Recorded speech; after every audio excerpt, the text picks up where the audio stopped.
Halo teman-teman sekalian, sebelumnya perkenalkan nama saya Elvan Duyanto. Nah, saya di sini akan menjelaskan tentang e-commerce. Menurut Kotler dan Armstrong, e-commerce adalah proses pembelian, penjualan, serta pertukaran informasi produk dan jasa melalui jaringan komputer, terutama internet. Sedangkan menurut Loudon dan Trevor, e-commerce adalah transaksi komersial yang terjadi secara elektronik melalui jaringan internet di mana konsumen dan penjual melakukan pertukaran nilai atau barang, jasa, dan uang secara digital. Jadi kesimpulannya yaitu e-commerce adalah kegiatan jual beli barang atau jasa yang dilakukan melalui media elektronik, terutama internet. Dalam e-commerce, seluruh proses transaksi seperti pemilihan produk, pemesanan, pembayaran, hingga pengiriman dilakukan secara digital melalui platform online atau website, marketplace, dan aplikasi. Selanjutnya itu ada perkembangan e-commerce. E-commerce mulai berkembang pada tahun 1970-an melalui penggunaan Electronic Data Interchange atau EDI untuk pertukaran dokumen bisnis secara elektronik. Perkembangan semakin pesat setelah internet dibuka untuk umum pada tahun 1990-an, ditandai dengan lahirnya perusahaan besar seperti Amazon dan eBay pada tahun 1995. Memasuki tahun 2000-an, e-commerce semakin meluas dengan hadirnya sistem pembayaran digital seperti PayPal dan platform global seperti Alibaba. Pada tahun 2010, muncul berbagai marketplace modern seperti Tokopedia, Shopee, dan Lazada yang memanfaatkan smartphone dan media sosial. Kini di era 2020-an, e-commerce semakin maju dengan teknologi AI, live shopping, dan dompet digital menjadikan bagian penting dari perdagangan modern.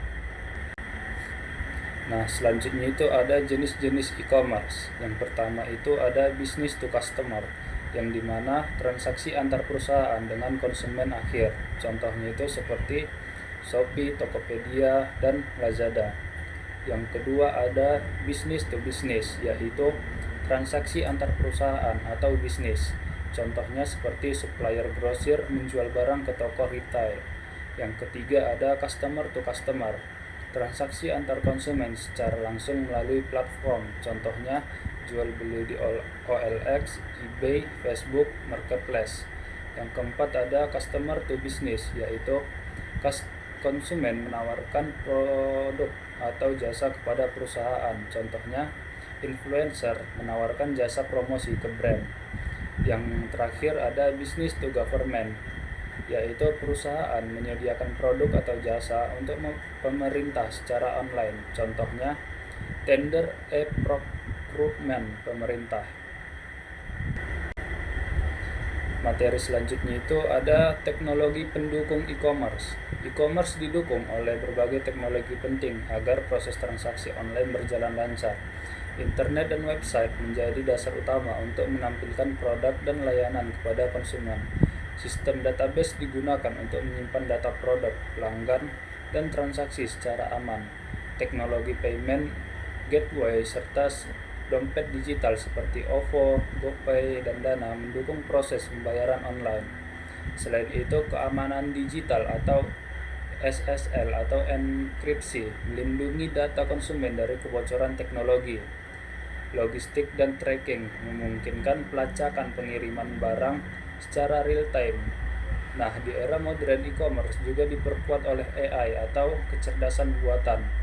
Contohnya seperti chatbot dan big data untuk memberikan rekomendasi produk dan layanan yang lebih personal kepada pengguna. Selanjutnya ada strategi pemasaran digital.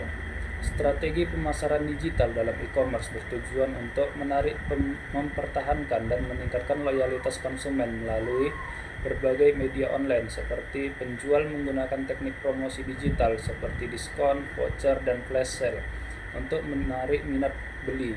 Konten menarik melalui media sosial seperti Instagram, TikTok, atau Facebook digunakan untuk membangun brand awareness. Selain itu, SEO atau Search Engine Optimization dan iklan berbayar atau Google Ads, Facebook Ads membantu meningkatkan visibilitas toko online di mesin pencari. Strategi lain seperti email marketing, influencer marketing, dan penggunaan CTA juga efektif untuk mendorong konsumen melakukan pembelian dengan memanfaatkan data konsumen dan analitik e-commerce dalam menargetkan promosi secara tepat sasaran guna meningkatkan penjualan. Selanjutnya ada manfaat e-commerce. E-commerce memberikan banyak manfaat bagi penjual maupun pembeli. Bagi konsumen, e-commerce memudahkan mereka berbelanja kapan saja dan di mana saja tanpa harus datang ke toko fisik, serta memungkinkan perbandingan harga dan produk secara cepat. Bagi pelaku usaha e-commerce, memperluas jangkauan pasar hingga nasional bahkan internasional dengan biaya operasional yang lebih rendah. Selain itu, e-commerce membantu promosi produk secara digital, meningkatkan efisiensi transaksi melalui pembayaran online, dan menyediakan data penjualan yang dapat dianalisis untuk menyusun strategi pemasaran secara umum. E-commerce menciptakan proses jual beli yang lebih praktis, cepat, modern, sesuai perkembangan teknologi. Nah, teman-teman sekalian, itulah penjelasan singkat mengenai e-commerce. Saya harap penjelasan tersebut dapat bermanfaat bagi teman-teman sekalian. Saya ucapkan terima kasih. Audio Jungle.